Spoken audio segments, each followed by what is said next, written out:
Some clients I work with decide to sleep somewhere other than their own bed when they find it hard to fall asleep or hard to fall back to sleep during the night.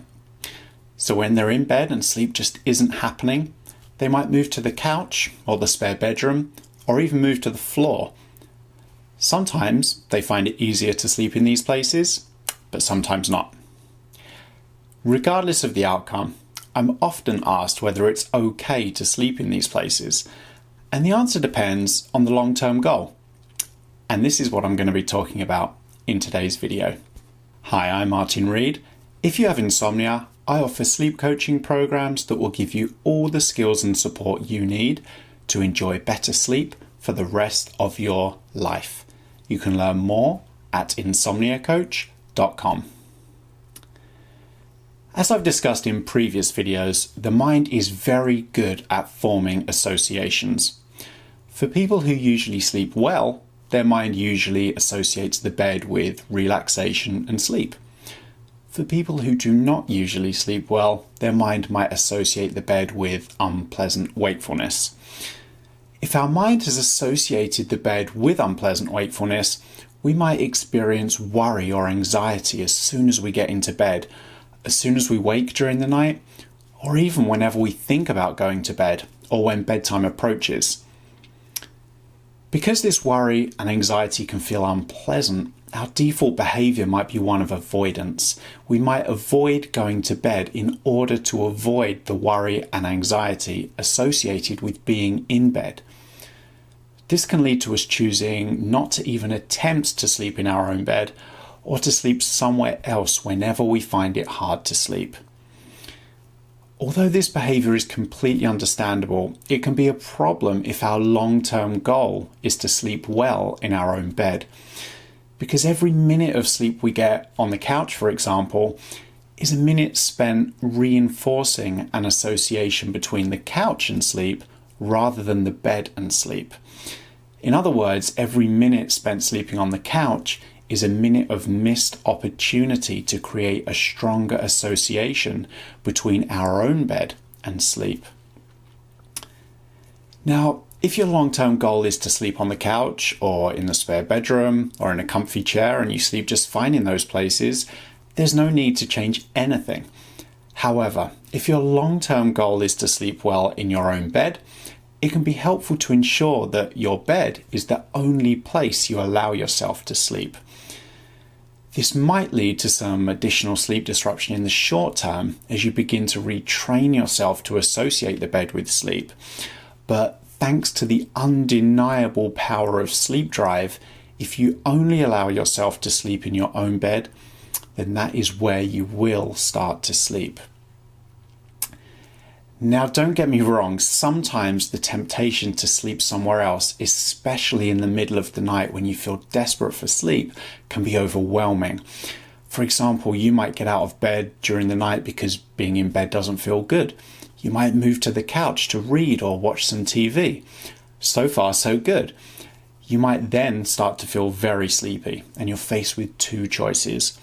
Stay where you are and fall asleep on the couch, or return to bed and run the risk of feeling wide awake again and finding it hard to fall asleep again. Of course, the simple solution is simply to fall asleep on the couch, especially if you know from experience that returning to bed at this point might lead to difficulty falling asleep. Sometimes, though, it can be worth dealing with some short-term pain to enjoy a long-term gain. Another issue I come across is that clients want to make their own bed a strong trigger for sleep by only allowing themselves to sleep in their own bed, but they find themselves waking after unintentionally falling asleep during the night somewhere else, on the couch or maybe in the spare bedroom, for example.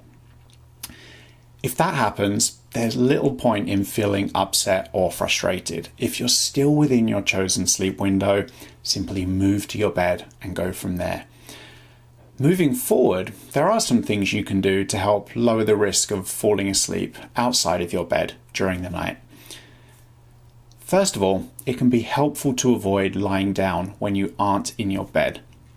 Secondly, if you find a specific activity often leads to you falling asleep with little warning, it might be worth trying an alternative nighttime activity, one that requires a small amount of movement. For example, stretching, writing, or drawing might be helpful. Lastly, it can be helpful to make sure that you go to bed as soon as you feel those first symptoms of sleepiness during your sleep window, the head bobbing, the heavy eyes, etc. So if you're out of bed during the night and you're within your sleep window, whenever conditions feel right for sleep, give yourself the opportunity to sleep in your bed by returning to your bed. So in conclusion, if your long-term goal is to sleep well in your own bed, it can be helpful to avoid sleeping anywhere other than your own bed whenever you're able to do so. Of course, you can't sleep in your own bed when you're away from home, and that's not a problem since for most of us, travel is temporary. Although only allowing yourself to sleep in your own bed might lead to some heightened worry and sleep disruption in the short term, if you combine this technique with an appropriate sleep window, sleep will start to happen in your own bed, and this will help you learn to associate your bed with relaxation and sleep rather than unpleasant wakefulness. If, on the other hand, you don't care where you sleep, find that you sleep well on the couch, in a chair, in the spare bedroom, etc., and you're perfectly happy with that, there's no need to change anything. You are the expert on you. So I hope you found this short video helpful. If you did, please click the like button and subscribe to the channel, and click the notification bell so you don't miss any future videos. I do try to share a new sleep snippet video every week. If you have any questions, comments, feedback, or suggestions for a future video, please leave a comment below, or you can email me directly. My email address is hello@insomniacoach.com. Thanks for watching, and as always, I'd like to leave you with this important reminder. You can sleep.